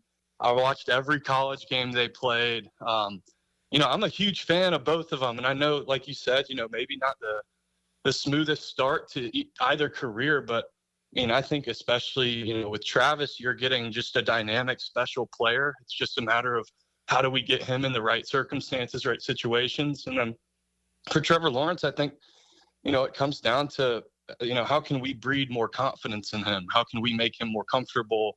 How can we add more weapons, things like that? I really think the sky's still the limit. I'm still optimistic, but yeah, I'm big fans of both of those guys. I mean, you look at Liam Cohen, the new Jaguar head coach, Mason, and what he did with Baker Mayfield in Tampa last year, 4,500 yards, 40-plus passing touchdowns, and we're awfully optimistic that something similar could happen with Trevor here in Jacksonville. What's been your thought on Liam Cohen? The Jaguars also had a 29-year-old offensive coordinator in Grant Udinski. It's certainly a youth movement here in Northeast Florida. How do you think these hires will help Trevor moving forward? Yeah, I love it. I think it's kind of a change of pace from maybe the last couple seasons, with Urban Meyer and then, of course, Doug Peterson. I loved what Liam Cohen did, not only with Baker Mayfield, but, that backfield, he really got the most out of Bucky Irving. Rashad White was still involved, and then, Sean Tucker. And then, even just it feels like that was an offense that I don't want to say outperformed, but got everything they could out of every player. I mean, even that offensive line, which at the start of the season really wasn't performing great. And then by the end of it, they were, one of the better groups in the league. And I think, having a guy like Liam Cohen to kind of get that started, that's going to be awesome, I think. Mason Johnstone just wrapped up his football playing career at Clemson. He's now already in the scouting department with the Draft Network, and he joins us here on 1010XL in Jacksonville. And I've talked to a lot of draft guys over the years, Mason. I've never talked to a guy that literally played against some of the prospects that will be drafted in late April. You talk about the Georgia Bulldogs and some projected first-round picks, guys in the ACC that are projected first-round picks. That gives you a really unique perspective on this year's draft class because you competed against these guys in the last couple of years. Right. Yeah, and it's been really interesting. I didn't do much of the playing, but as far as, the game planning, hearing things that guys say, after we play them, even, I remember we were getting ready for Georgia for an entire summer. Mm-hmm. So I've got some, familiarity with Michael Williams, Jelon Walker, all those guys, but it was definitely very unique. How would you assess this year's draft class? I mean, strength, is it a weak draft class, somewhere in the middle? Because I've heard last year, I remember people said the 25 draft class was going to be pretty deep, and maybe some people spoke too soon because the vibe I've gotten, at least in the first month or two of looking into it, maybe not as deep as people thought a year ago. Right, and that was one of the things Jim Nagy had mentioned at the Senior Bowl, that, some teams have only 8, 9, 10 first-round graded players. I'd say my takeaways from this class is it's a lot of flavor. There's a lot of uncertainty. I feel like maybe more in this class than ever, we don't really know what's going to happen. We don't know, I'm starting to think that maybe QB3 is going to get propelled into the conversation just out of need. I think, this is one of the best tight end classes we've seen. I think the defensive line class is outstanding. And then obviously the running backs. But then, the quarterback situation, and then I think the receivers maybe being kind of a mixed bag, like beauty in the eye of the beholder thing. It's going to be interesting to see how it all shakes out. But I wouldn't say it's a strong or weak class. I think it's just a lot of flavor. Mason Johnstone of the Draft Network here with us on 1010XL in Jacksonville. Obviously, Mason, the Jaguars have the 5th overall pick. Before we dive into them, we love to see quarterbacks in the top 4 because if quarterbacks go in the top 4, that pushes guys down the board. What are we thinking about Cam Ward and Shedeur Sanders? Do we think 1, 2, 0? How many are we thinking might go in those top 4 selections? Yeah, I have a hard time seeing them not go in those top 4. You know, the question is, what's Cleveland going to do? Do the Jets try to trade up? Do the Raiders try to trade up? You know, it's Jacksonville kind of sits in this weird middle ground with the Patriots where you're like, hey, like, who wants a quarterback? Someone, you know, come get them because I'm trying to get, you know, Travis Hunter, Abdul Carter, Mason Graham. Like, I think there's good opportunity if you don't need a quarterback and you're sitting in that top 5. I mean, we obviously keep an eye on what Tennessee does because they're the rival. They're playing the AFC South alongside Jacksonville. I've seen a lot of Cam Ward talk for the Tennessee Titans if they keep that pick at number 1. What do you think about Ward to the Titans? What kind of fit would that be, and what type of quarterback do you think Cam Ward will be at the next level? Yeah, for me, I'm a Cam Ward fan. I remember him at Incarnate Word where he was kind of identified as a future pro guy, and then he goes to Washington State, he finds success, and then he goes to Miami again on his, you know, 3rd offense, 3rd program, high expectations. He answered them. That was one of the best offenses in the country under him. The question is, for me, does Cam Ward move the needle for you more than, you know, a 3rd-year Will Levis or whatever, you know? And that's kind of where, like, if I'm Tennessee, I don't know that that's totally the case. I don't know that this is a Caleb Williams, Jaden Daniels, Drake May, Bo Nix. Like, I don't think that's him.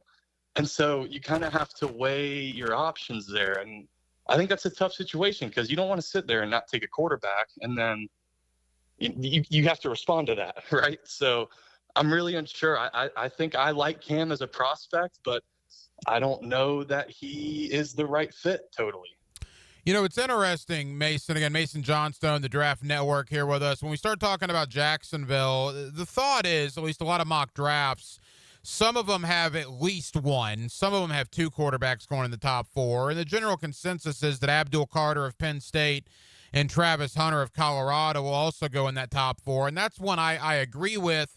But I saw a mock draft recently that, if nothing else, I guess piqued my interest because we've seen Travis Hunter 4 to New England a bunch early in this process.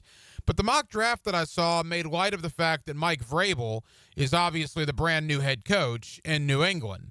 And Mike Vrabel really likes the lines of scrimmage, both on the offensive line and the defensive line. And they were essentially saying, don't put in Travis Hunter to New England just yet because of Mike Vrabel's pedigree to draft along the lines of scrimmage. What are your thoughts there? Oh, absolutely. I mean, and if you're the Patriots, you have to sit there. If I was in the chair, I'd be drafting an offensive lineman.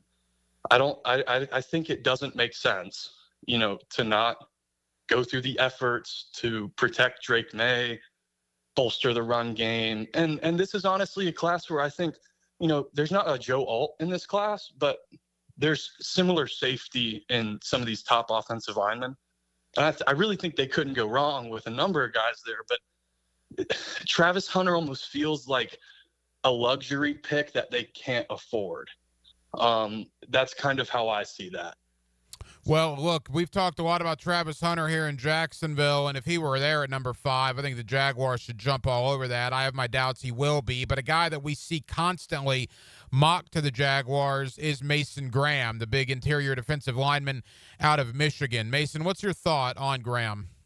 Yeah, I mean, Graham just has a gene for disruption. You know exactly what you're getting. You know the kind of tenacity he plays with, his prowess as a run defender and a pass rusher. You know, I might be wrong, but I don't believe Jacksonville was very good in either of those areas towards the bottom of the league. And getting a guy like that almost feels like a force multiplier for your defensive line unit. I don't think you could go wrong with that pick. Well, that's certainly a guy that's been mocked here a lot. Another intriguing name is McMillan, the wide receiver out of Arizona. Now, the curious thing about him, of all the guys I've had on that have talked draft with me over the last month, I would say probably half of them really like McMillan. The other half are kind of lukewarm on McMillan. Where are you at with the wide receiver from Arizona? I'm a big fan. He's got everything you want, right? He's long. He's got some rangy speed. He's got, maybe there's some concentration drops here and there, but that's something you hope he'll kind of, clean up. But I think for a guy like him in a Liam Cohen offense, that could look really good. Pairing him with Brian Thomas Jr., like that's very appetizing to me. If I'm Trevor Lawrence, getting another youthful guy in that I can, bring along, and he can, model his game after, the Mike Evanses of the world. I think, I'm a fan of his. Final moments, Mason Johnstone of the Draft Network. Mason, Liam Cohen has come in here and talked about the lines of scrimmage on the O-line and the D-line. And let's assume the Jaguars go in that department. They go somewhere on the O-line or somewhere on the D-line. Let's also assume that Abdul Carter is gone, and for whatever reason, Mason Graham is gone. Who would be the third guy, the third 300-pound-plus guy, either an O-lineman or a D-lineman that would warrant the fifth pick if Graham and Carter were off the board? I think I would have to go Will Campbell. I think there's maybe a little bit of prospect fatigue going on with him, and especially with Sheriff hitting free agency, Walker Little. He can maybe not play left tackle over Walker Little, but Little's going to miss time. Having a guy like Campbell who can go back between the interior and the outside, or even a guy like Kelvin Banks, like I said earlier, I really think that these are guys that, we saw in last year's class, the impact that rookie offensive linemen had, in Liam Cohen's offense for the Ravens. I think that the position is kind of coming along, and these young offensive linemen coming in are really making an impact early on. But I think, a guy like Will Campbell or Kelvin Banks, I don't think you can go wrong there. It'll certainly be interesting to watch. And then finally, as we wrap up, the tight end position, you alluded to it earlier. You think it's one of the strongest tight end classes in years. Liam Cohen seems to like using that position as well in his time down in Tampa Bay. We saw what Cade Otton and some of the other tight ends down there did in that offense. Now, the Jaguars have Evan Ingram. One would assume he's still going to be here. You would save $6 million by releasing him. Brenton Strange is in the fold, but they're going to probably need a new tight end because Luke Farrell is going to hit free agency. What about a tight end, maybe in a round 2 or round 3 situation? Who should the Jaguar fans have their eyes on? Yeah, absolutely. I mean, you're going to get a choice of a difference maker there. I would even go as far as to say that a guy like Tyler Warren, if you could trade back from 5, that's the guy who, when I think of force multipliers, guys that can change just the foundation of your offense, that's a guy I'd go after. That might not be popular, but I heard Max Crosby kind of talking about what the Raiders did, and maybe the Raiders didn't have a need for a tight end, but the guy's the best football player on the board. So you bring a guy like that in, and all of a sudden he becomes a focal point of your offense. And maybe he wasn't a need, but then he becomes a solution for a lot of maybe other deficiencies you had. I think now, like you said, though, it's a deep class. You might be able to get that value in other places, but I absolutely think you have to hit tight end in the first 3 rounds. Mason, tell the good folks here in Jacksonville about the Draft Network and the coverage you guys will have in the coming weeks. Yeah, so we just finished up, our Senior Bowl coverage, and that went great. We were able to, be on the field and get up close with the players, and we really try to put out unique content, focused on that kind of relationship. And then we'll be in the Combine. We'll be in Indianapolis in the coming weeks here. It's kind of a fun, parlay of events. But yeah, we got some big things cooking up, and hopefully by the time we get to draft time, we'll be having all of our stuff out there, and we're excited to see how this all unfolds. Mason Johnstone just finished up as a player at Clemson, is now already in the scouting department with the Draft Network. Mason, really enjoyed the conversation, man. Thank you. We'll do it again in a couple of weeks. Yeah, absolutely. Thank you. Now, the cool down with Donovan Air Electric and Plumbing, keeping Jack's cool since 1987. And thank you to Mason Johnstone of the Draft Network for joining us tonight here on Hacker After Dark. It's a pretty cool story. Mason just finished up playing football at Clemson literally a couple of months ago, but he had been interning. While at Clemson, he had been interning with the Draft Network, and fresh off the college football gridiron and right into a scouting role at the Draft Network. And we certainly appreciate Mason taking time out for us tonight to talk a little Jaguar draft. Again, the number 5 overall pick in the draft, and the Jaguars have 10 overall selections, including 6 picks in the top 125. So we certainly spent some time on that. We spent some time on the Jacksonville Jaguars as a whole. Trevor Lawrence had a pretty good conversation about him tonight amidst that ridiculous rumor that turned out to be not true about the Steelers calling the Jaguars to inquire about Trevor Lawrence. That was refuted by both the Jaguars but also the Steelers later on. It's clickbait season, I guess, for some people. But that did lead us into an interesting conversation about Trevor Lawrence heading into year number 5 and how important this year will be for him. And we certainly spent some time as well on the rest of the National Football League, as we are only 2 weeks away from the NFL Scouting Combine, and we are now inside of a month away from NFL free agency. Well, that will just about do it. It has been a very busy Thursday night edition of Hacker After Dark. We certainly appreciate you guys hanging out with us here on 1010XL and on 92.5 FM. We have a ton of people to thank. Again, Mason Johnstone of the Draft Network. Thank you to Mason for spending time with us this evening. Thank you to Ryan Michael. He is all about the stats, all about the analytics. He is a contributing writer for the Pro Football Hall of Fame. You also hear his work on KOA Radio out in Denver, and we always appreciate Ryan joining us to talk not only about Trevor Lawrence, about the Jaguars, but a little bit about Bo Nix and the Denver Broncos as well. So thank you to Ryan, again, a contributing writer and analyst for the Pro Football Hall of Fame. And back in hour number 1, Jared Bailey of the Sporting News stopped by to talk about Liam Cohen, the Jaguar coaching staff, the general manager search that is ongoing, and everything else going on inside the National Football League. Now, we will be back tomorrow night on a Friday, and we will do it all over again to close out the week here on Hacker After Dark. Dylan Denmark was your producer tonight. Dylan, great job as always. I'm the hacker Ryan Green. And again, Jacksonville, thank you for spending part of your Thursday evening with us right here on Hacker After Dark on 1010XL and on 92.5 FM. So for all of us here on HAD, have an absolutely terrific remainder of your Thursday evening. And we will talk to you again tomorrow night to close out the week on a Friday beginning at 8 o'clock. Until then, good night, Jacksonville.